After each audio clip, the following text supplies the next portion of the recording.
Why was everyone ignoring her at the briefing table? Brooke Vance sat at the far end of the narrow room inside Fort Kestrel, hands folded on the laminated table, her expression steady but her pulse drumming beneath the surface. Around her, voices overlapped, maps rustled, orders clipped, the smell of black coffee and gun oil thick in the air. 6 operators in total, each with their own reputation, their own unspoken confidence. Yet when they spoke about firing lines, breach points, or fallback grids, few eyes ever turned toward the woman at the end of the table. Maybe it was habit. Maybe it was that quiet assumption that she'd speak when she had something to add. Or maybe Brooke thought they still underestimated her, just a little, because she didn't talk loud. She didn't have to. The mission brief was simple on paper. Insert into the Revenger Valley, deep inside Korid Province. Gather intel on a suspected militia training camp. 3 days in and out, silent, invisible. 6 SEALs in hostile territory with nothing but radios, rifles, and trust. Commander Ethan Ward went over the details like a surgeon checking his instruments, methodical, precise. Primary objective: confirm presence of the Revenger militia's forward cell, he said, tracing a finger along a topographical map projected on the wall. Secondary: collect signals intelligence. We're not here to engage unless compromised. Extraction scheduled for 48 hours after insertion. The team nodded. Cole Ramirez, the breacher built like a wall, grinned like a fuse waiting to be lit. Nathan Cho, comms tech, quiet, analytical. Ryan Cross, point man and tracker, already memorizing every contour of the terrain. Jenna Hart, medic and secondary assault, her calm professionalism grounding the group. And Brooke Vance, sniper overwatch, the unseen eyes that watched the horizon for death before it arrived. "Any questions?" Ward asked. Brooke finally spoke. "What's the wind like in the valley at dawn?" Ward looked at her, half smiling. "High in the ridges, steady through the cut. You'll have to compensate." "I always do," she replied softly. Laughter rippled, short, respectful. The kind that came from familiarity, not mockery. But still, Brooke saw it in their faces. A flicker of disbelief at how someone so calm, so unassuming, could hold the power to change the course of a firefight with a single squeeze of a trigger. She didn't blame them. Few people ever understood the kind of focus sniping demanded. It wasn't about aggression or ego. It was patience, stillness, the ability to slow time inside your own chest while the world screamed around you. 3 nights later, the helicopter cut through the black sky above the Korid border. No lights, no sound except the low chop of rotor blades drowned by wind. Brooke sat against the cabin wall, rifle cradled in her arms, night vision goggles pressed to her face. Across from her, the others sat silent, each lost in their pre-mission rituals. Cole tapped his fingers against his knee. Ryan mouthed a silent prayer. Jenna checked her med kit for the 5th time. Ward's voice came through the comms. 30 seconds. Brooke breathed once slow, then she closed her eyes. It wasn't nerves. It was the ritual before chaos. That single moment to remember why you were here and who you were fighting beside. The rappel ropes dropped. The SEALs fast-roped down into the valley, boots crunching into dust and shale. The night was thin and cold. Stars burned bright over jagged peaks, silent witnesses to what was about to unfold. They moved fast and light, navigating goat trails and dry streambeds until the landscape swallowed them whole. The abandoned shepherd's compound appeared as little more than a dark smudge in the cliffs, a structure of stone and wood carved into the mountain itself. Perfect vantage point, limited entry, natural camouflage. Brooke took the high perch, a broken section of roof reinforced with sandbags. From there, she could see the valley floor stretched out like a map of shadows. The air smelled of earth and frost. The silence was absolute. For the first 24 hours, everything went according to plan. Surveillance confirmed the militia's presence, vehicles, supply convoys, armed guards. Brooke logged every movement, every radio burst, Cho recorded transmissions. Ryan charted terrain approaches. The team was a machine, silent, efficient, invisible. But peace never lasts long in places like Revenger. It started with a single burst of enemy chatter caught on Cho's receiver. "They know we're here," he said suddenly, voice tight, eyes locked on the small device in his hands. "Multiple units diverting into this valley. They're organizing a sweep." The words cut through the stillness like a blade. Commander Ward didn't flinch. "Fall back to alternate pickup 8 clicks northeast, now." They moved instantly, packs up, weapons tight, formation shifting from observation to withdrawal. But as Brooke reached for her rifle case, Ramirez's voice exploded in her earpiece. "Contact, trucks inbound from the south 20 plus. AKs, PKMs coming straight for us." For a second, no one breathed. Then the world erupted into controlled motion. Ward snapped orders. "Defensive positions, Brooke overwatch on the roof. Cole west entry, Jenna cover the breach. Cho call for CAS now." Brooke sprinted to the rooftop, heart pounding, every step echoing inside her skull. She hit the sandbags, dropped prone, and slid her rifle into position. The MK-13 Mod 7 gleamed dull in the moonlight, a weapon she knew better than her own heartbeat.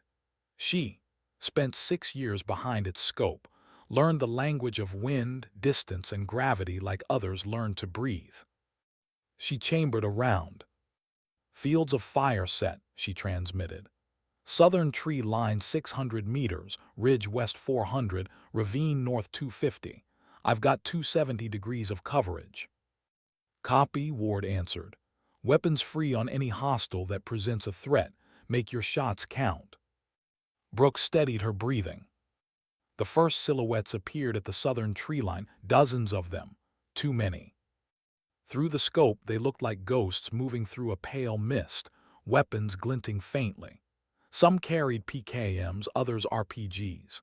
And in the center, a man with a radio slung across his chest, pointing, commanding. That would be her first shot. She dialed in 600 meters. Wind left to right, 2 clicks adjustment, slight upward angle. She exhaled halfway and squeezed. The rifle kicked once. The sound rolled like distant thunder. Through the scope, she watched the man collapse, clean, instant. "Target down," she whispered. Below, militants scrambled, shouting, firing wildly into the darkness. They didn't even know where death had come from. Brooke adjusted to the next threat, a PKM gunner bracing behind a rock. She fired again. He dropped. Another darted across open ground, trying to drag the body. She waited calm, pulse steady, then fired. 3 shots, 3 kills. Her voice stayed even on the comms. Southern element disrupted. Western group forming up, about 400 meters. "Copy that," Ward replied, his tone clipped but composed. Brooke swung west. The terrain there was harsher, broken boulders, thin scrub. Fighters moved low, assuming she couldn't reach them. They were wrong. One sprinted between rocks. She tracked, predicted, fired before he stopped. Hit. Another with an RPG paused to aim. Brooke's crosshair caught him mid-motion. One breath, one squeeze, gone. Western group taking fire, Ramirez called from below. "They're scattering." "Keep them disorganized," Ward ordered. The firefight escalated fast. Bullets cracked against stone, sending splinters over Brooke's face. She ignored the sting, stayed focused. Fear was noise. Noise got you killed. She moved like a machine but felt every second stretch long and heavy. Somewhere in the chaos, Ryan's M4 barked. Jenna shouted coordinates. Cole cursed through gritted teeth. But Brooke, she stayed silent. Her world had narrowed to glass and crosshairs. 50 minutes earlier, she'd been invisible. Now she was the reason her team was still alive. The southern group fell back temporarily, dragging bodies behind cover. The west quieted, only to flare again moments later. The north began to stir, new movement through the ravine. Brooke repositioned, glassing the shadows. Movement flickered, 15, maybe 20 fighters creeping forward, using the terrain like veterans. She waited, patience, precision. The first head rose above the ridge line. She fired, then another, then another. Each shot echoed in her bones, but her breathing never changed.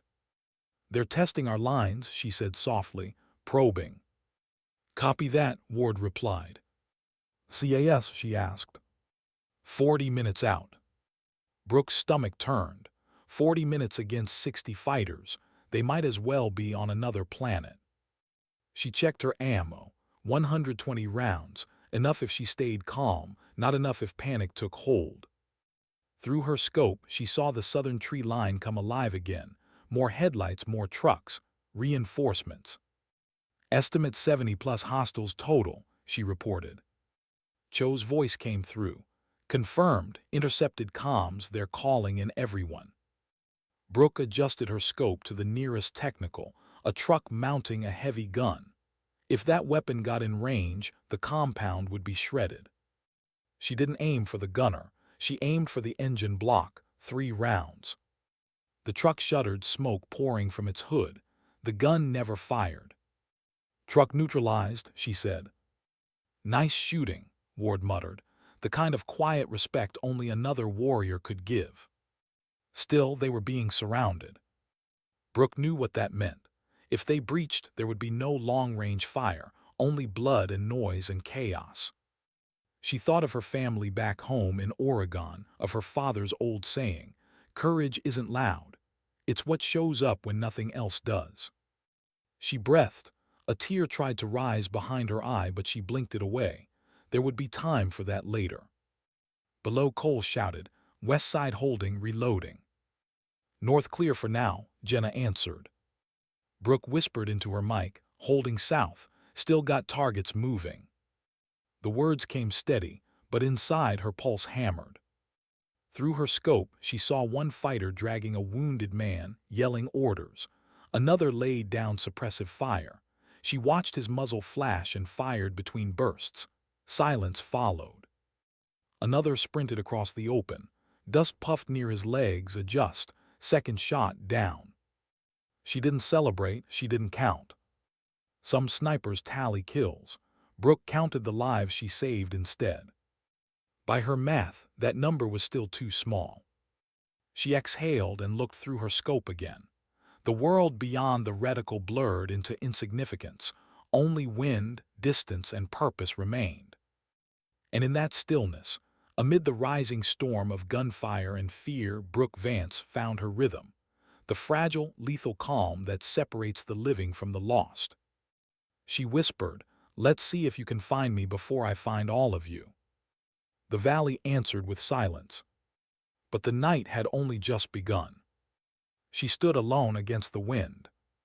The mountains stretched like jagged specters under a moon, so cold it looked carved from steel. Her heartbeat echoed in her ears, steady, stubborn, human. Brooke Vance adjusted her position behind the sandbags, the night pressing down like a weight. Her rifle rested against her shoulder, barrel aimed toward the southern tree line where shadows crawled and whispered. The enemy was out there, too many to count now, but they hadn't broken through. Not yet. "Status," Commander Ward's voice cracked through the comms, barely louder than a whisper. "South still active," Brooke replied, eyes locked through her scope. "West regrouping but quiet, north movement minimal." "Copy, keep them guessing." Brooke exhaled slowly. The cold burned her lungs. She hadn't moved in what felt like hours, though only minutes had passed since the first contact. Around her, the compound pulsed with life and fear. Cole Ramirez crouched behind the main wall, ready with his rifle. Jenna Hart dragged a wounded fighter's body away from the entry, refusing to leave it exposed. Ryan Cross scanned their 6 o'clock through the narrow canyon gap. Everywhere else, the world was deathly still. Her gloved fingers brushed against the stock of her rifle, tracing the grooves where the coating had worn thin from years of use. That rifle had been with her in every hellhole the Navy had thrown her into. Syria, the Horn of Africa, places no one would ever admit they'd been, but nothing had ever felt quite like this. The Revenger Valley had a pulse of its own, ancient, heavy, almost sentient. And tonight it was watching. Movement north, Cole whispered into the comms. Brooke adjusted instantly, scope sweeping across the ravine mouth. There, too, maybe 3 shadows slipping between boulders. Careful, disciplined.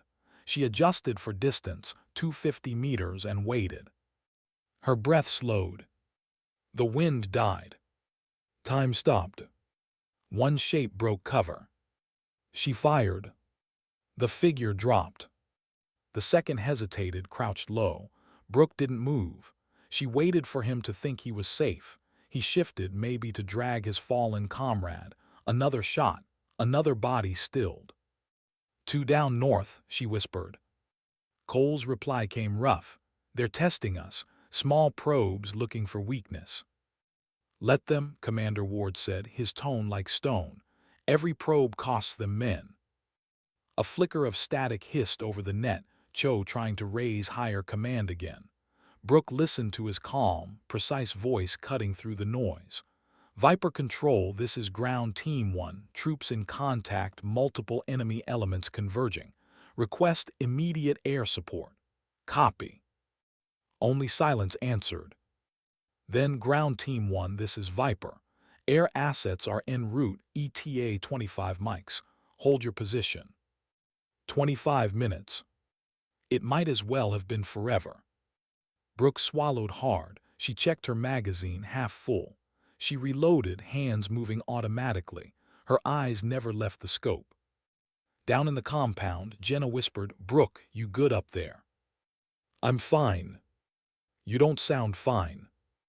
Brooke almost smiled. "I don't need to sound fine, I just need to keep shooting." Jenna exhaled, a soft laugh under her breath. "Fair." Another burst of gunfire split the night short, sharp from the west. Ryan Cross's voice came over the comms, ragged. "Contact, West Ridge. 10 fighters, maybe more, trying to flank." "Cole shift," Ward barked. "Jenna, cover him." Brooke swung her rifle west.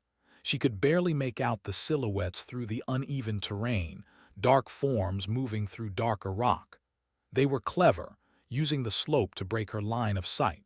She had only seconds of visibility before they disappeared again. She fired once. Missed. Adjusted. Fired again. A flash of red through her night scope, 1 down. But for every fighter she hit, 2 more appeared. Below, Cole opened up with his rifle, the sharp rhythm of 5.56 echoing through the valley. Grenades detonated close, too close. Dust rained down over Brooke's scope. "West side under pressure," Cole shouted. "Hold," Ward commanded. "We can't let them over the wall." Brooke turned her scope toward a flicker of muzzle flash, a fighter lobbing a grenade toward the compound. She squeezed off a single shot.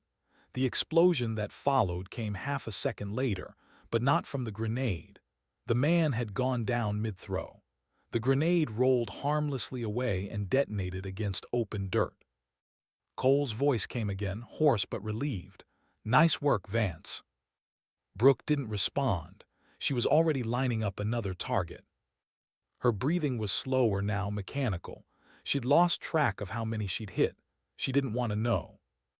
She wasn't counting bodies. She was counting seconds. Every second they held meant another second closer to extraction, another life saved. But something inside her shifted as the minutes dragged on. The rhythm of combat, breath, aim, squeeze, began to blur with her thoughts. This was what she'd trained for, yes, but training never prepared you for the silence between gunshots. That hollow moment when you realized each pull of the trigger had a name on the other end, a face, a heartbeat, a story. She blinked, forcing the thought away. There would be time to feel later. For now, feeling meant dying. She caught movement near the southern line again. Trucks, headlights dimmed, crawling through the trees, reinforcements. She reported it quietly. "South, more vehicles, looks like 30 plus, heavy weapons in tow." "Copy that," Ward said. His voice had a weight to it now. "Everyone hold tight. Brooke, do what you can to slow them." She didn't answer, she didn't need to. Brooke adjusted her scope to the lead truck. The gunner climbed into position, a belt-fed PKM glinting faintly under moonlight. He began to aim toward the compound. Brooke exhaled, fired once. The man slumped forward. She fired again, this time into the engine block. Steam erupted from the hood. The truck stopped. Another tried to pull alongside it, same result. 2 vehicles down. For a moment, there was calm again. Then, "Contact north," Cho shouted. "They're moving through the ravine in groups." Brooke pivoted. The ravine, of course. That was the weak point. If they breached that channel, the team would be flanked from inside their own perimeter. She scanned the darkness, searching for movement. There, 3, 4, 5 figures crawling through the narrow cut. Her crosshairs hovered over the first. She pulled the trigger. The man dropped, tumbling backward. The others froze, unsure where the shot had come from. She fired again, one more down. Her heart pounded, but her hands were steady. She was in that strange, dangerous state of flow, hyper-focused, almost calm. Minutes blurred together. Gunfire, orders, the smell of gunpowder and blood. And still she held the line. Then over the comms, Cho's voice cracked through the static. "Viper confirms 2 minutes out. Hold on." Brooke's entire body sagged in relief. 2 minutes, just 2. She swept her scope south. The tree line was alive with movement, dozens of fighters preparing a final push before air support arrived. She didn't hesitate. She started firing. Not measured shots now, rhythmic, deliberate, relentless. Each impact slowed their charge. Each pull of the trigger bought her team one more heartbeat. Below, Cole reloaded. Jenna's voice shouted through the chaos. "Ryan's hit, shoulder." Brooke's stomach twisted. "Can he move?" "Still fighting," Jenna replied. "Tell him to stay down. I've got them." She fired again. Each shot a thread connecting her to the team she refused to lose. When the first jet roared overhead, the sound ripped through the night like the voice of God. The valley lit up with streaks of fire as bombs dropped into the southern tree line, detonating with earth-shaking thunder. Brooke didn't flinch. She kept her eyes on her scope, marking targets through the chaos, directing fire, adjusting aim. The blasts rolled through the valley, one after another, until the mountains themselves seemed to tremble. Then silence. Smoke drifted up through the cold air. The tree line burned, casting the sky in a dull orange glow. "Enemy withdrawing," Ward said finally, his voice a low rasp. "All sectors maintain observation."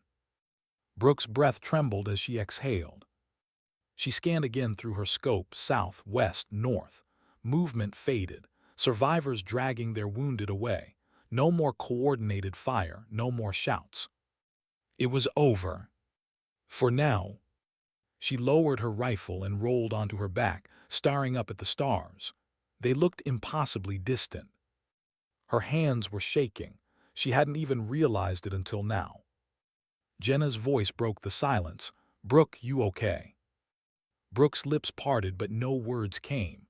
Her throat felt dry, raw from hours of silence. Finally, she whispered, "Yeah, I'm good."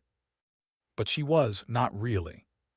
She thought of the faces she'd seen through her scope, men running, shouting, dying. And the ones she hadn't seen, her team, alive because she'd been faster, steadier, colder. That truth weighed heavier than any weapon. Commander Ward's voice came through, softer now. "Hell of a job, Vance. You saved all of us tonight." Brooke didn't answer. She just stared at the sky, the echo of gunfire still ringing somewhere deep inside her. The air was calm again, but inside her the storm hadn't passed. It never really does. She hadn't slept in 36 hours. And even now, with the valley quiet, Brooke Vance couldn't close her eyes. The fire in the southern tree line had burned itself into embers. The smell of charred earth and oil drifted over the ridge, thick and metallic. Somewhere below, a wounded fighter moaned before fading into silence. The rest of the world seemed frozen between one heartbeat and the next. Brooke sat behind her rifle still, watching the horizon through the faint blue haze of dawn. The light looked gentle, but nothing about this place was gentle.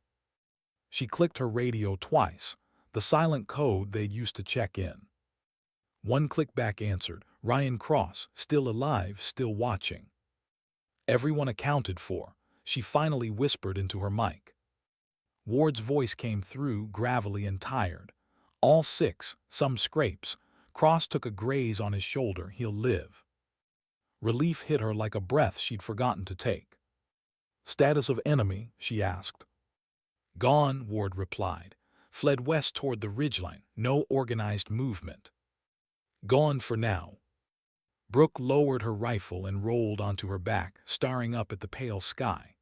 The stars were fading, replaced by the first hints of sunlight. She could almost pretend it was peaceful, if not for the debris scattered around them, the bullet holes in the walls, the blood that had seeped into the dust. Her hands were trembling again, not from cold this time, but from the slow flood of adrenaline leaving her system. It always came after. After the shots, after the chaos, after the stillness. Her body remembered what her mind wouldn't yet allow. Cho, she murmured, voice rough, we still green for extraction.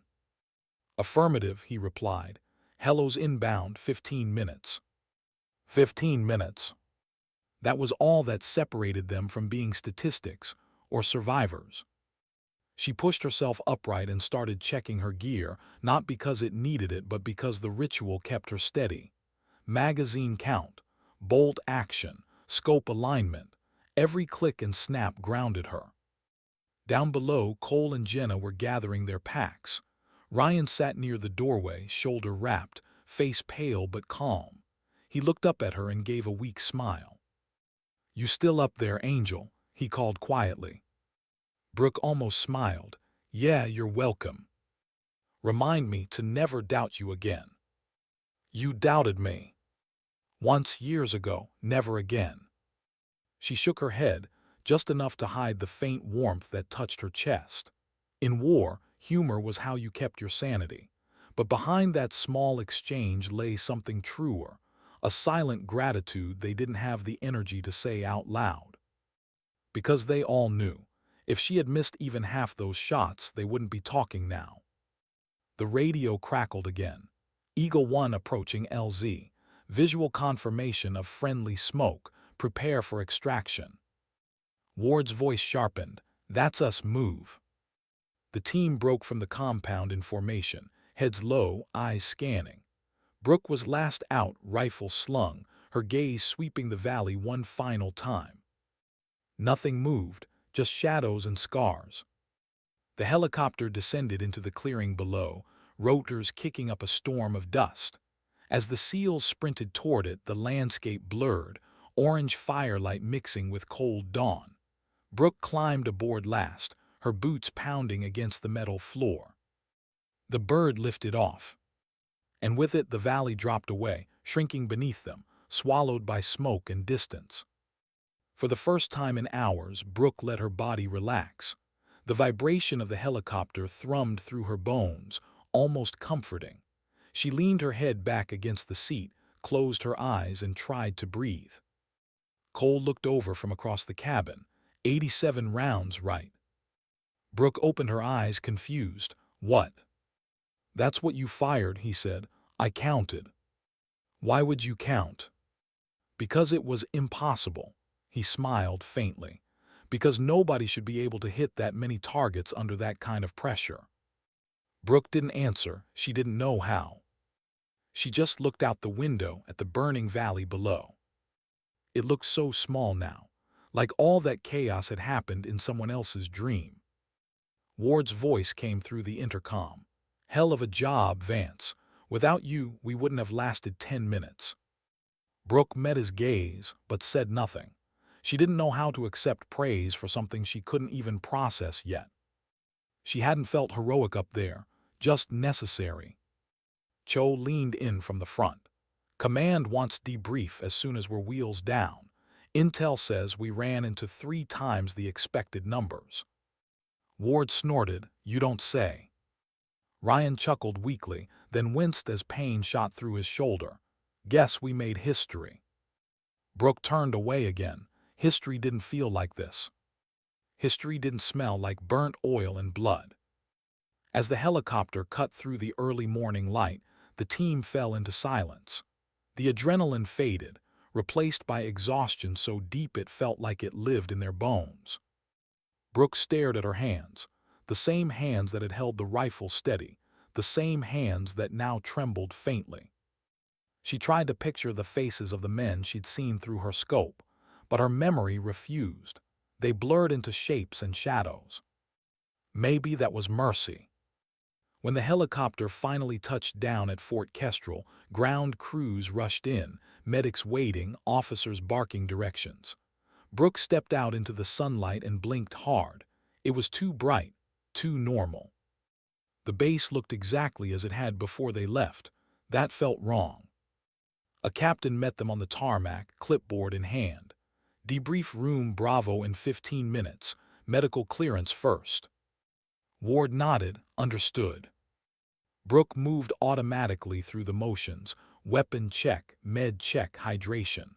Her vitals were fine. Physically, she was perfect. But the medic's eyes lingered on her too long, as if he saw what the numbers couldn't measure. When she finally sat down in the debriefing room, the fluorescent light buzzed overhead like an insect.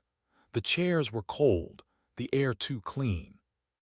3 officers entered, intel analysts, clipboard men. They wanted every detail. How many hostiles? What weapons? What angles? What distances? Brooke answered everything mechanically, her voice flat, steady. She described targets, positions, timing, movement. She reported kills like coordinates. When it was done, one analyst leaned forward, his pen paused. "Petty Officer Vance, your report indicates 47 confirmed enemy casualties by your fire alone. Is that accurate?" Brooke hesitated. "Confirmed hits, casualties are estimates." The analyst exchanged glances with the others. "Regardless, that's exceptional marksmanship. You prevented your team's position from being overrun." She didn't respond. Compliments didn't feel right here, not when the valley was still smoldering. Another officer spoke. "Intel confirms the enemy commander was among the deceased. You neutralized their command structure early on. That likely saved all 6 of you." Brooke blinked. "He was the one under the tree." "Yes," the man said. "Identified through satellite imagery post-strike." She remembered that shot clearly. It had been the first one, the calm before the avalanche. "Good work, sniper," the officer said. "Good work." 2 words that didn't fit the way her chest felt. When the debrief ended, she walked out of the room into the long hallway. The world sounded muffled, like she was underwater. Ward caught up to her. "They're talking about putting you in for a Silver Valor Cross." Brooke stopped. "Sir, I was just doing my job." Ward looked at her, expression unreadable. "Your job was holding off 60 armed militants for 40 minutes. You didn't just do it, you defined it." She didn't know how to answer, so she didn't. He put a hand on her shoulder, gentle. "Get some rest, Vance, you earned it." She nodded once and walked away. That night Brooke sat alone in her bunk, the base silent except for distant hums of machinery. She stared at the rifle propped against the wall, cleaned, perfect, ready. She thought about the valley, the way the wind had sounded when it carried the gunfire away, the way her hands had stopped shaking only when she'd started shooting. She thought about the faces she'd never see again, both sides of the scope. And she wondered, not for the first time, what part of herself had stayed behind in that valley. Because every sniper leaves something out there. Sometimes it's mercy. Sometimes it's peace. Sometimes it's the version of yourself that believed you could ever go back to normal. Brooke closed her eyes. Sleep didn't come. Only the sound of the wind in her memory. And somewhere in that wind, the echo of her father's voice. Courage isn't loud, Brooke. It's what shows up when nothing else does. She whispered into the dark, I showed up, Dad. Then silence again. She didn't remember hearing them call her name.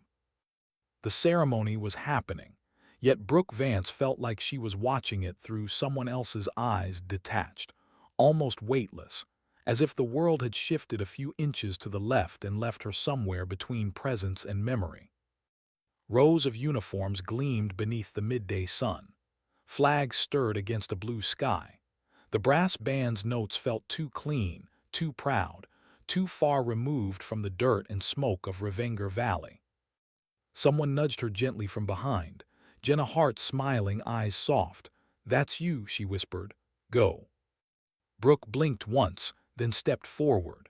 Her boots struck the polished floor with the same rhythm they had on the mountainside. Only this time, there was no heartbeat of gunfire beneath them.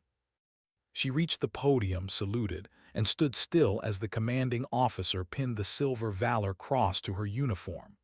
The metal was cool, heavy, uncomfortably alive against her chest. The officer spoke words that sounded like they belonged to someone else's story. For conspicuous gallantry and intrepidity in action against an enemy force while serving as sniper with a Navy SEAL element, he read. Petty Officer Brooke Vance's exceptional marksmanship, tactical judgment, and unwavering courage under intense fire directly prevented her team's position from being overrun by numerically superior hostile forces. Applause rose like thunder, sharp, relentless, almost punishing. Brooke's hands stayed at her sides. She nodded once, mechanical, smiled faintly because that was what you did. But inside, she wasn't standing at a ceremony. She was still in the valley, still breathing dust and fear and smoke, still hearing the echo of rounds hitting stone, still feeling the weight of every life she'd ended before it could end hers. When the officer shook her hand and said, "Well done, petty officer," she met his eyes and realized something. He had no idea what those 40 minutes had really cost. No one did. After the ceremony, people congratulated her, other officers, analysts, even a few generals she'd never met. Words like hero, legend, example floated around her like fragments of another language. Cole Ramirez clapped her on the back with that big grin of his. You realize they'll be teaching your engagement in sniper school for the next 20 years, right? Brooke forced a smile. Let's hope not. Come on, he said. You saved all of us. You earned this. She wanted to believe that, but something in her chest refused to settle. Because deep down, she knew medals didn't erase what happened. They just made it easier for everyone else to look away. Later that night, she found herself sitting alone on the steps outside the barracks. The sky was clear again, stars scattered across it like glass dust. She still wore her dress blues, though the medal now sat heavy in her hand. Jenna joined her quietly, a cup of coffee steaming in one hand. You skipped the after dinner. Brooke didn't look up, wasn't hungry. Jenna sat beside her, elbows resting on her knees. You okay? Brooke hesitated, then said softly, Do you ever think about them, the ones on the other side? Jenna didn't answer right away. The silence stretched between them until it felt like its own kind of confession. Sometimes, Jenna said finally, not faces, just moments, the sound of the first shot, the quiet after. Brooke nodded. It's never quiet after. Jenna exhaled, slow and steady. No, I guess not. They sat that way for a long time, listening to the wind move through the base. Brooke turned the medal in her hand, watching it catch the light. It was beautiful in its own cold way, silver and blue, edges sharp enough to cut if she pressed too hard. She thought of the 40 minutes in Restraint Valley, 70 enemies, maybe more, 60 confirmed alive when the fight began, 13 minutes before air support arrived, 87 rounds fired, 73 confirmed hits, 47 dead. She remembered the last one, the fighter sprinting toward her position, screaming something she couldn't understand before her final shot silenced him mid-stride. His body had tumbled forward, momentum carrying him almost to the base of her perch. She'd stared at him for a long time after that, not because she wanted to, because she couldn't look away. That was the moment she stopped counting. Now, weeks later, the image still burned behind her eyelids. Jenna's voice pulled her back. "You did what you had to do." Brooke swallowed hard. "Yeah, but I keep wondering if I had to feel it this much." Jenna gave a quiet laugh. "If you didn't, you wouldn't be human." Brooke looked down at the metal again, fingers tightening. "Then maybe being human hurts more than it should." Neither spoke again after that. The night was wide and empty, and the stars didn't care who they shone on. 3 months later, Brooke found herself in a classroom at Fort Kestrel, standing in front of a group of younger snipers in training. Someone had decided she'd make a good instructor. She wasn't sure she agreed. On the screen behind her, a grainy map of Revenger Valley glowed faintly. She pointed to the positions where her team had held, the routes the enemy had taken, the sightlines she'd chosen. Her voice was calm, detached, clinical, the way she'd wanted it to be during the fight, stripped of everything but logic. One of the recruits raised his hand. "Ma'am, how did you keep your breathing steady under that kind of pressure?" Brooke looked at him for a long moment before answering. "You don't keep it steady," she said quietly. "You let it break and you learn to fire through it." The room went still. She didn't elaborate. Some lessons couldn't be taught, only survived. After class, the colonel in charge of training stopped her in the hallway. "You've got a gift, Vance. The way they listen to you, it's respect." Brooke smiled faintly. "It's fear. They don't want to end up where I did." He frowned. "You turned an impossible situation into a victory." "No," she said softly. "I turned it into survival." He didn't know how to reply. Few ever did. That night back in her quarters, she opened the small box that held her medal. It gleamed up at her from its velvet lining. She stared at it for a long time, then closed the lid and placed it face down. Across the room, her rifle rested on the rack, cleaned, oiled, perfect. But for the first time in years, she didn't want to touch it. Her phone buzzed, a message from Commander Ward. "Ward, heading stateside next week. They're giving us downtime, you should come." Brooke, "Maybe." Ward, "You've earned more than maybe, Vance."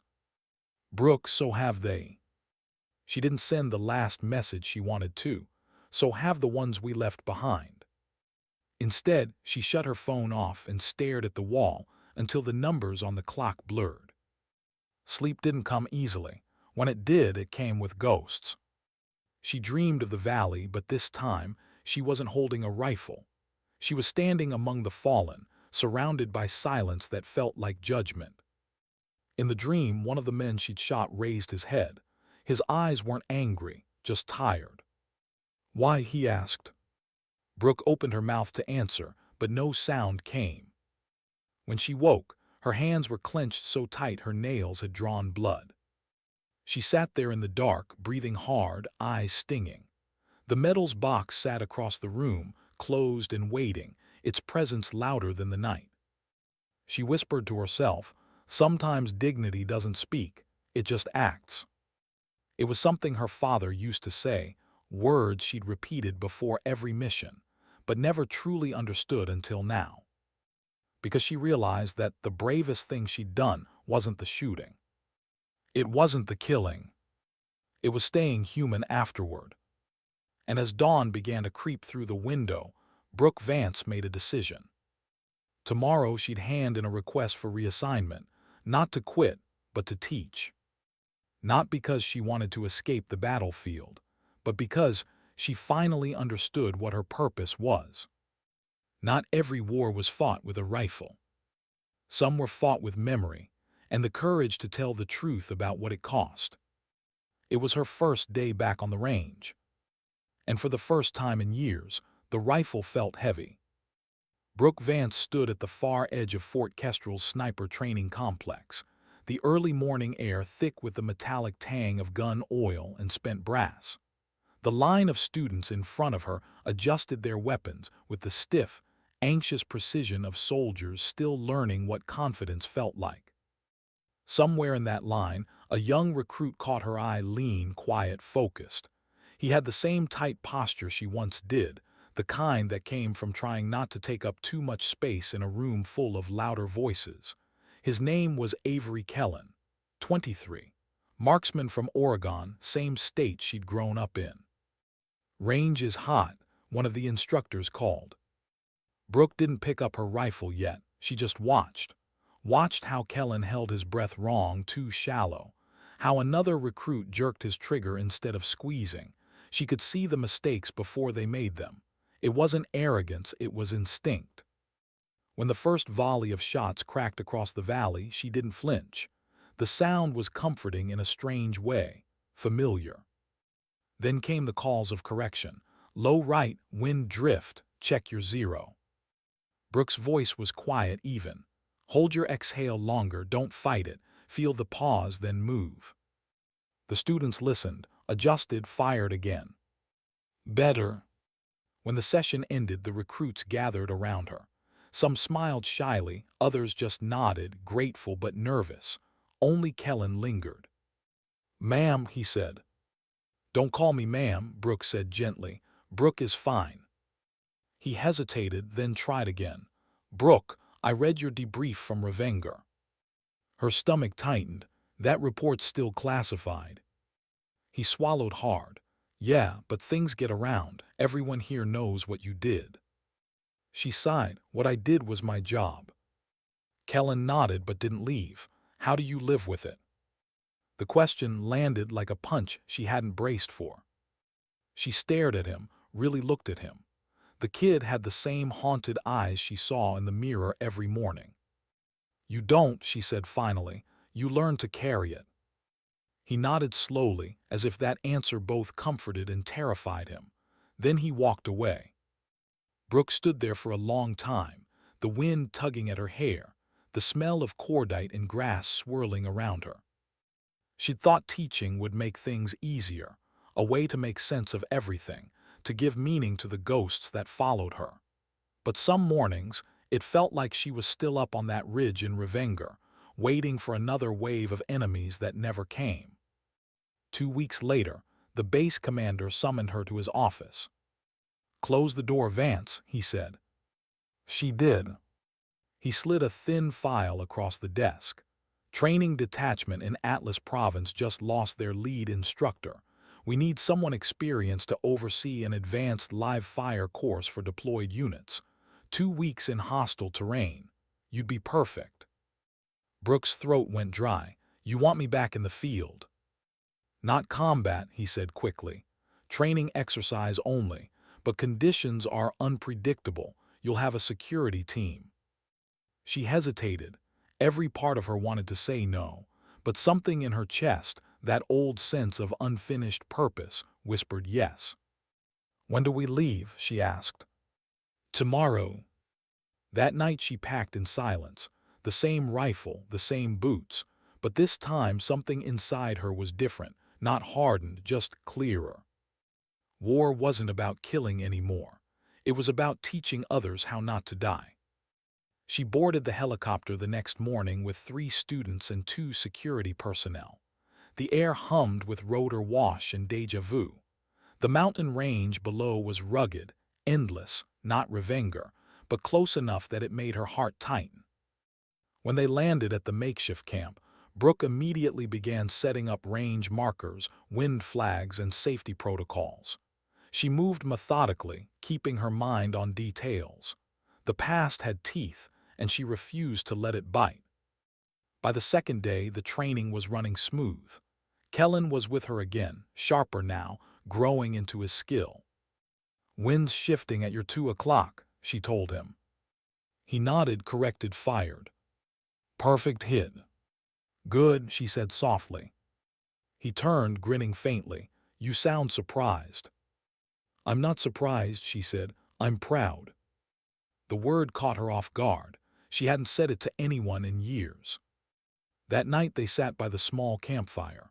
The others were laughing, playing cards, but Brooke stayed quiet, cleaning her rifle piece by piece.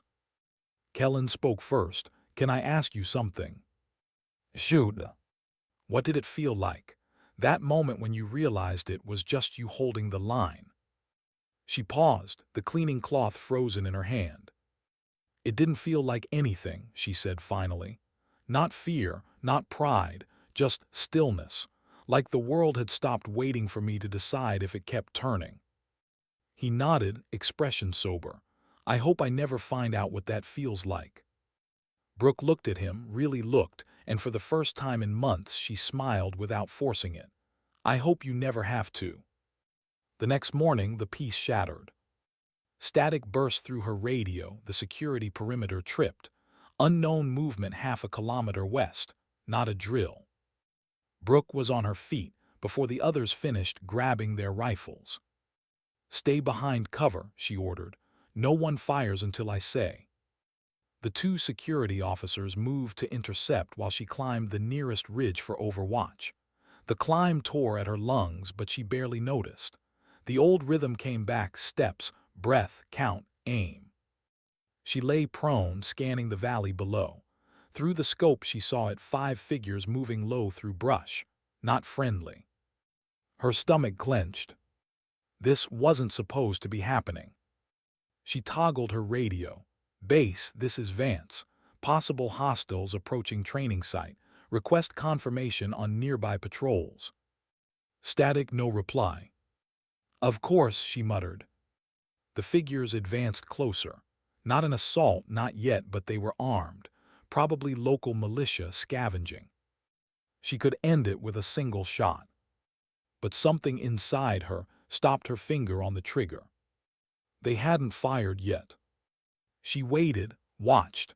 The leader signaled his men to spread out, not toward her but toward a supply truck parked outside camp. They weren't hunting soldiers. They were desperate, hungry.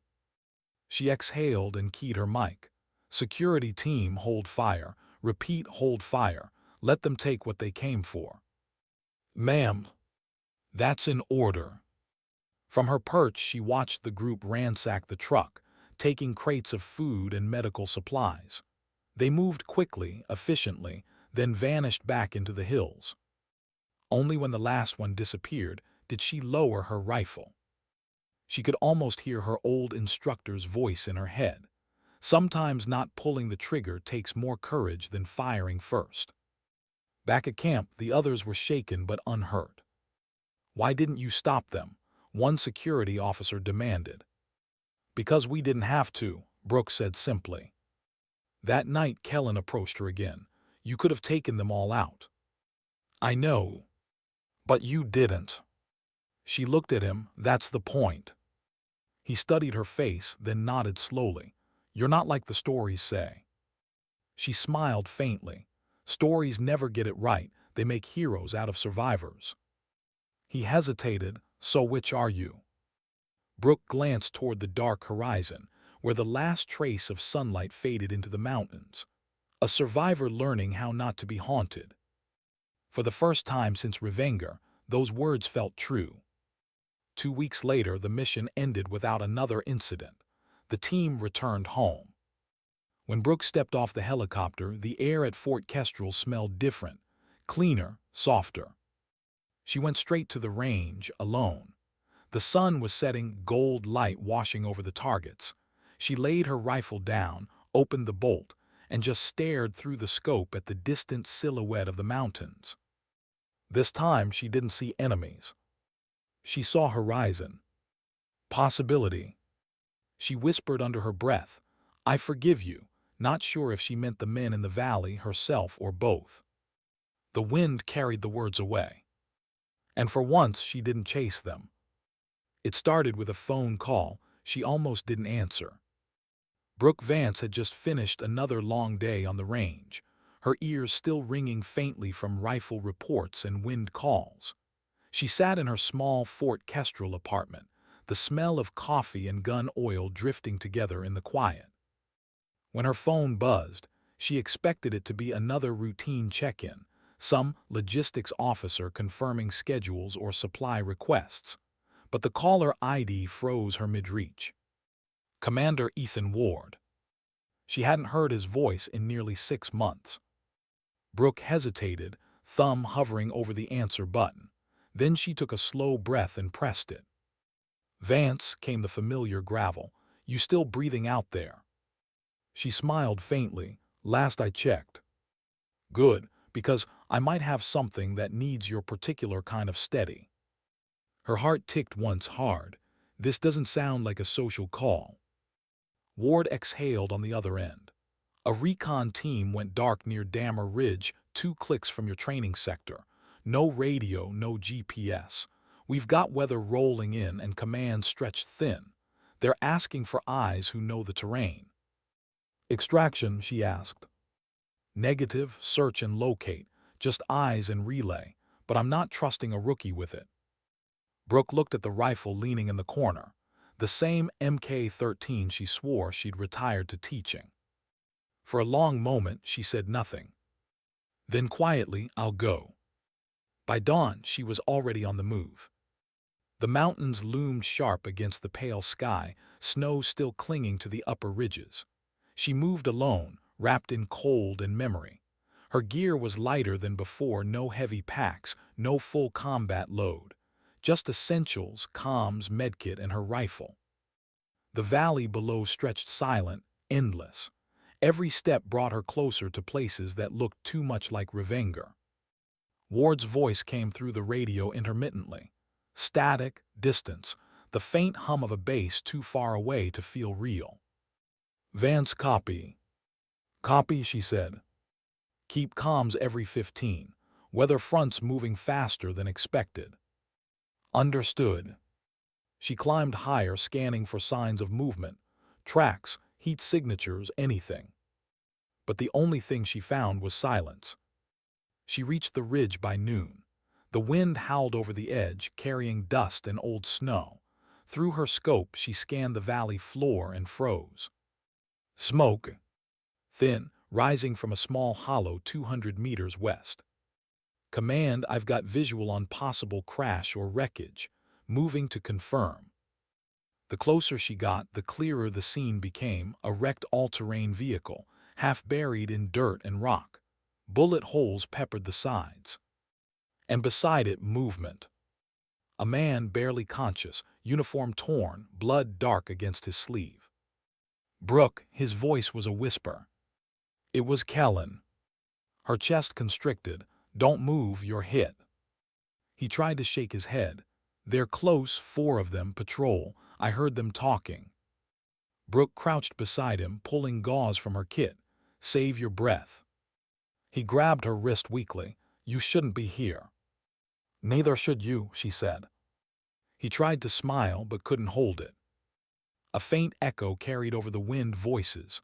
Foreign, getting closer. She pressed a hand on his shoulder. "Stay down." Then she crawled up the nearby rise, rifle in hand, her body moving on pure instinct. Through the scope she saw them, 4 armed men picking their way toward the crash site. Calm, confident, unhurried. They didn't know she was here.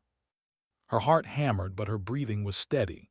She centered the reticle, exhaled slowly. Her finger tightened, then she stopped. The faces through the glass weren't enemy silhouettes anymore. They were men, tired, dirty, moving like soldiers who'd seen too much of the same world she had.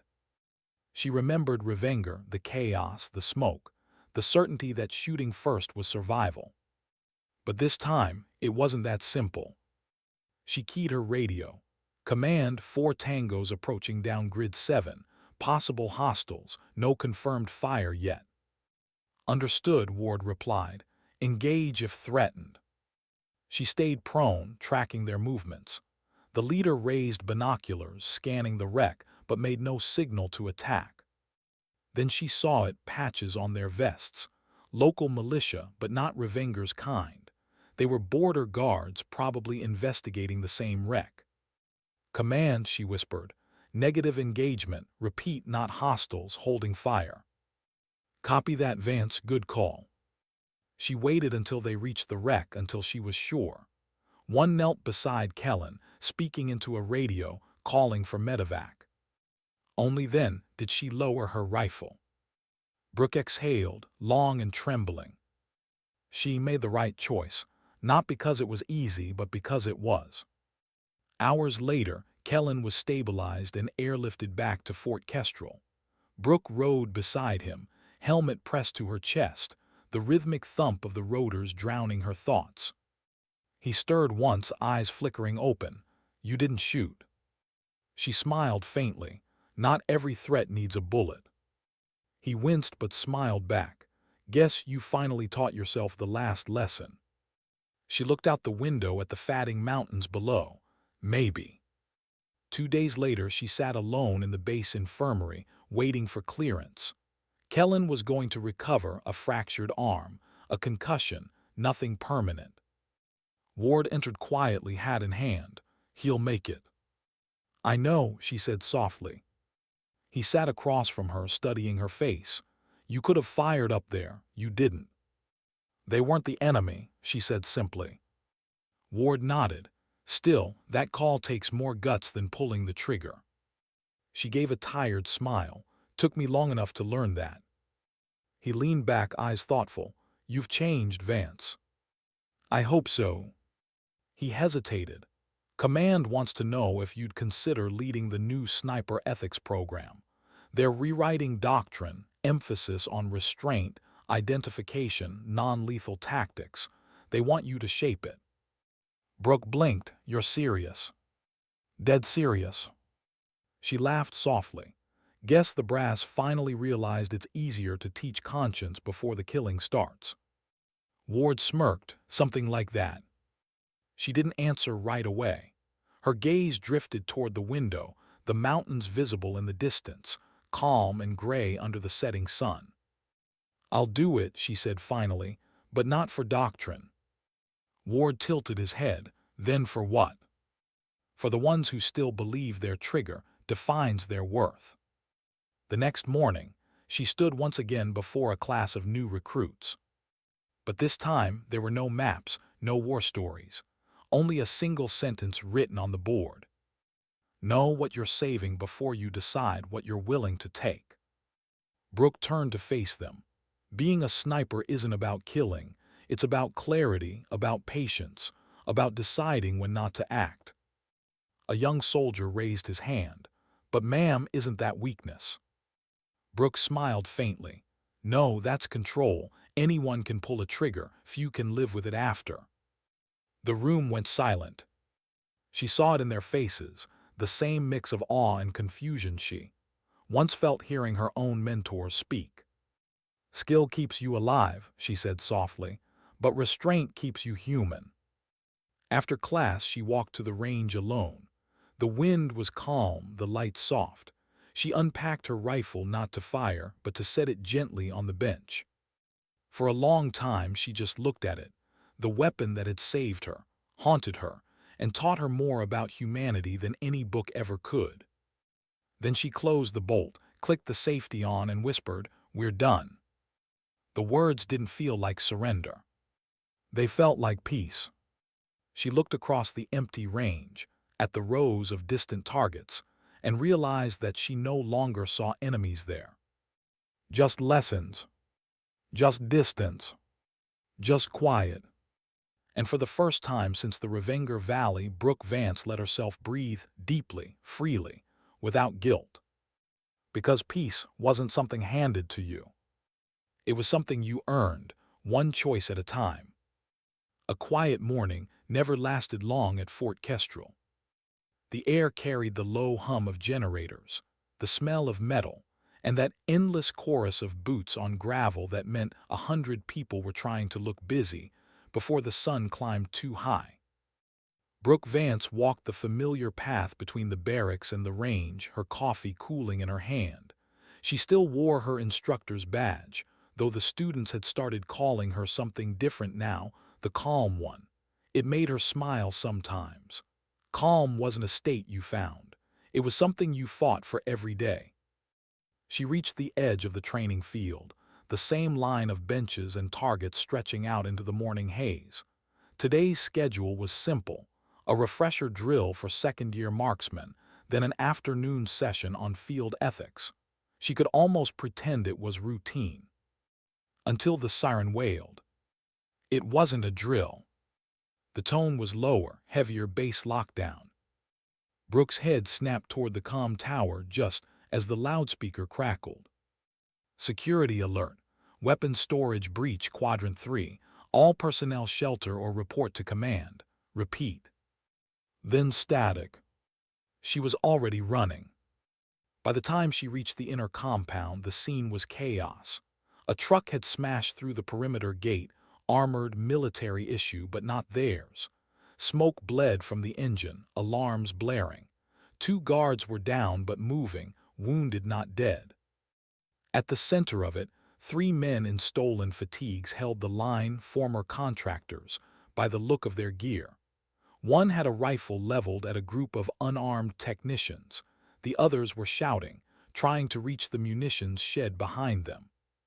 Brooke froze at the corner of the wall, heart hammering. No cover, no backup yet, just her sidearm and the weight of too many memories. She keyed her radio. "Command, this is Vance.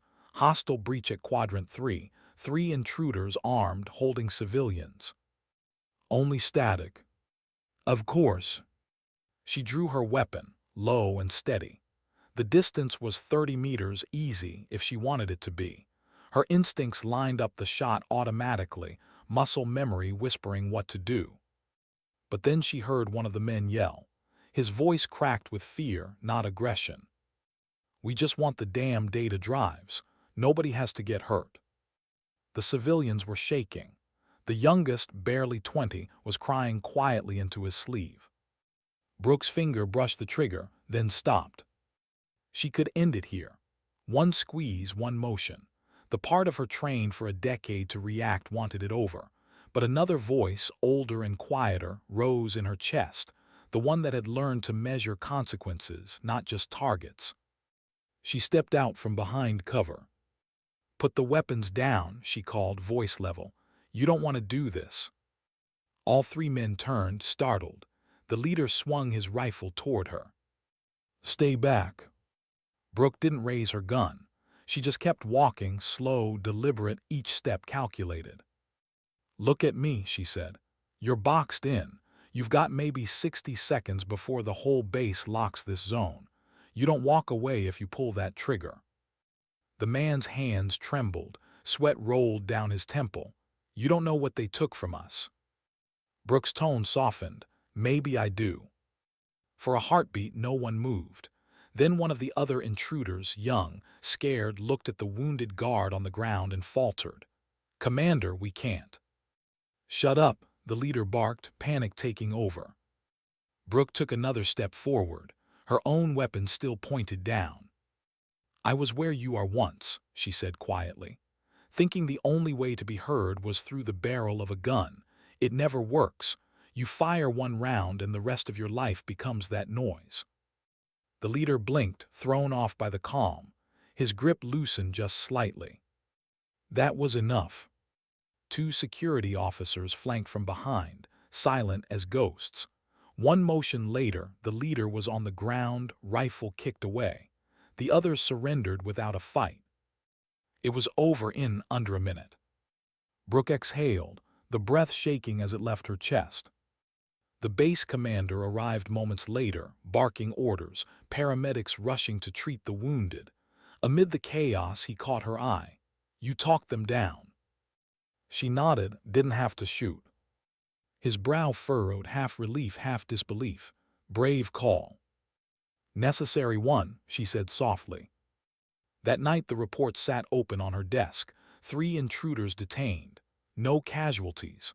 1 gun fired, a warning shot into the dirt. Her pen hovered over the page before she signed. The line where it asked engagement outcome made her pause. She wrote one word, peaceful. She stared at it for a long time, then smiled. A week later she brought her students to the range again. Word of what she'd done had spread through the base faster than any metal could. Some called it luck, others called it nerve. She called it learning. When the class gathered, she didn't speak right away. She waited until the wind steadied. The sound of flags snapping filled the pause. "You all know what happened last week," she said finally. "3 men with guns, 100 reasons to pull mine. I didn't." A murmur rippled through the group. "Why?" a student asked. Brooke met his eyes. "Because strength isn't proven by how fast you shoot. It's proven by how long you can wait before you have to." No one spoke after that. The meaning settled into the silence like dust on steel. She watched them line up to shoot afterward, careful, slower, more deliberate than usual, and she felt something in her chest ease. Maybe this was what redemption looked like. Not applause, not medals, but a generation learning restraint instead of rage. Later, as the sun fell behind the mountains, she found herself walking alone along the perimeter fence. The light turned the sky copper, the same color as the valley the day the jets had come. She stopped, leaned against the railing, and let the memory come without pushing it away. She could still hear the distant echoes, gunfire, shouted orders, her own heartbeat pounding against time. But it didn't choke her anymore. Because for the first time the sound carried something else, understanding. The faces she used to see in dreams had grown quieter. The guilt that once gnawed at her ribs had softened into something gentler, recognition, maybe even forgiveness. She whispered into the wind, "I'm still here." The wind whispered back, brushing against her sleeve like a hand. And she realized that survival had never been the victory. Becoming whole again was. That night she found Kellen sitting outside the barracks, his arm still in a sling but his eyes clear. He looked up as she approached. "Heard you talked 3 guys out of a firefight." "Rumors travel faster than truth," she said. He grinned. "Doesn't matter, you did it." She sat beside him. The base was quiet again, the stars sharp against the dark. Kellen tilted his head. "Do you ever miss it, the field?" Brooke thought about it. Sometimes. Not the fighting though, the purpose. Out there everything's simple, you act or you die. Here it's more complicated, you have to live with what you acted on. He nodded slowly. "You think we ever stop carrying it?" She shook her head. "No, but it gets lighter when you start teaching someone else how not to make the same mistakes." He smiled at that. "Guess that's why you're still here." Brooke looked up at the sky, at the steady glow of the watchtower lights cutting into the dark. "Yeah," she whispered, "that's why." They sat in silence a while longer, the kind of silence that didn't hurt anymore. Because some battles end with explosions. Others end when the heart finally stops fighting itself. And as the wind shifted, carrying the distant hum of engines and laughter from the mess hall, Brooke Vance felt something she hadn't in years, peace that didn't feel borrowed. She closed her eyes, let the sound wash over her and thought. Sometimes dignity doesn't speak. It simply acts. Dawn painted the horizon gold when Brooke Vance stepped onto the range for the last time. The air was still, sharp, almost ceremonial, the kind of morning that felt aware of what it meant. The same gravel under her boots, the same distant hum of the flag lines, the same smell of oil, brass, and earth. But today, everything carried weight, memory pressed into every sound. Her retirement orders had been signed the night before. 15 years of service, 6 in active combat, 3 in covert deployments, and the rest spent teaching others how not to repeat her mistakes. She was leaving quietly, without parade or headlines. That was the only way she wanted it. The brass had offered a ceremony, speeches, medals, photographs. She refused. "Just give me one last morning on the range," she'd said. So they did. The field was empty now, save for one wooden bench, a row of targets 1,000 meters out, and the rifle she'd spent her life learning how to both fear and trust. Her Mk-13 Mod 7. The same rifle she'd carried through Revenger Valley. the same rifle that had both ended lives and saved them. Brooke laid it gently across the bench and ran her hand along the stock. The metal was smooth, worn in places where her gloves had pressed over years of use. She closed her eyes. For a moment she wasn't here. She was back in that valley, the roar of wind, the heat of the barrel against her cheek, the taste of dust and adrenaline in the back of her throat. But when she opened her eyes, it wasn't fear she felt anymore. It was gratitude. Gratitude for what this weapon had taught her. That control mattered more than rage. That restraint was the truest form of courage. And that sometimes, the bravest thing a soldier could do was decide not to fire. She assembled her gear slowly, each motion deliberate. Bolt locked, scope aligned, bipod set. At 900 meters, a single target waited in the soft morning light. White paper, black circle, nothing more. She took her position, prone, cheek pressed to the stock, breathing steady. Her pulse slowed until she could hear the wind again, whispering across the range like an old friend. She thought about every face she'd trained, every young shooter who'd asked her how to breathe through fear, how to pull a trigger without losing their soul. And she thought about the ones who'd never come home. Brooke inhaled, exhaled, and whispered under her breath, "This one's for them." Her finger tightened. The rifle cracked once, the sound rolling out across the valley and bouncing back as a soft echo. When she looked through the scope, the shot had landed dead center. She smiled, small and tired. Her final shot. Perfect. Not because it hit the bullseye, but because it didn't need to prove anything anymore. She stayed there a while longer, lying still, listening to the quiet. Then footsteps approached behind her. Commander Ward. He stopped a few feet away, hands tucked into his jacket pockets, gaze soft. Figured I'd find you here. Brooke didn't turn. You always did know where I'd be. He smiled faintly. You ready? She sat up slowly, setting the rifle down beside her. I think so. He crouched beside her, eyes on the weapon, hard to let go. She thought about it, then shook her head. Not hard, just final. Ward nodded. Kellen's taking over your class. That made her smile. He'll do fine, better than me. Doubt that, Ward said. Then his tone softened. You know they're nomming the new ethics wing after you. Brooke blinked. They're what? The Vance program for precision and restraint. He chuckled. Bit of a mouthful, but I think it fits. Brooke looked down, brushing dust from her hands. Restraint. Guess that's all I ever really wanted them to learn. Ward stood, offering her a hand. She hesitated, then took it, rising to her feet. You did good, Brooke, he said quietly.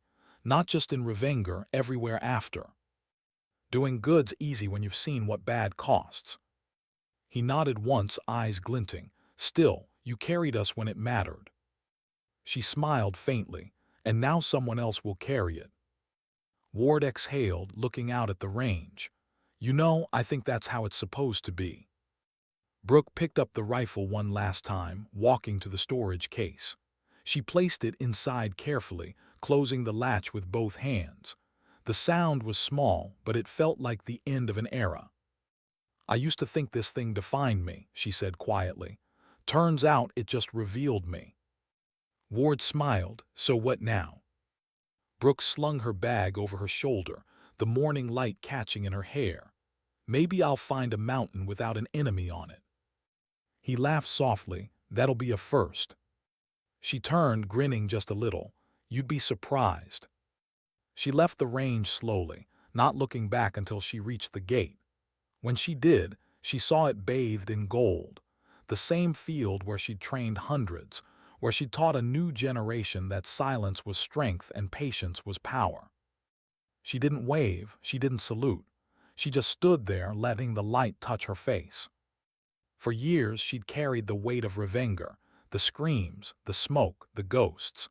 But now, as the wind moved softly across the field, she realized something beautiful. The past hadn't vanished, it had transformed. From burden to lesson. From noise to meaning. She could still hear her father's voice, faint and kind. Courage isn't loud, Brooke. It's what shows up when nothing else does. And in that moment, she understood what he'd really meant. Courage wasn't about war. It was about what came after. She whispered almost to herself, "I'm done showing up for battle, time to show up for peace." Then she turned and walked away. Months later, deep in the Oregon hills, a small cabin sat tucked between cedar trees. No base alarms, no uniforms, just wind, birds, and the soft hiss of rain on the roof. Brooke sat on the porch with a cup of coffee, watching the fog roll through the forest. Her hair was longer now. Her hands were steadier. On the wall inside hung one framed photo, not of her team, not of medals, but of a group of new snipers standing together on the Fort Kestrel range, their faces half hidden by sun glare. In the bottom corner, someone had written in marker, "Skill keeps you alive, restraint keeps you human." Next to the photo, the Silver Valor Cross hung on a nail, tarnished, unpolished, exactly as she'd left it. She promised herself she wouldn't touch it again, not out of guilt, but because she finally understood its purpose. It wasn't a reminder of what she'd done, it was a reminder of what she'd survived. She took a slow sip of coffee, breathing in the cold mountain air. Somewhere far away, other soldiers were training. Other battles were being fought, and she knew her lessons lived in them now, in every slow breath before a shot, in every choice to wait when fear screamed fire. She smiled softly, the kind that came from quiet victories no one else would ever see. The world had taught her to fight, but life had taught her to stop. And in the silence of that morning, with mist rising and the forest whispering around her, Brooke Vance, Navy SEAL, sniper, survivor, finally understood peace not as the absence of war, but as the mastery of self. Because sometimes, the greatest mark a sniper leaves behind is not on a target, but on the world they choose to no longer aim at. And as the sun rose higher, lighting the forest in gold, Brooke whispered the words that had carried her through everything. Sometimes dignity doesn't speak. It simply acts. She smiled, and this time the silence smiled back.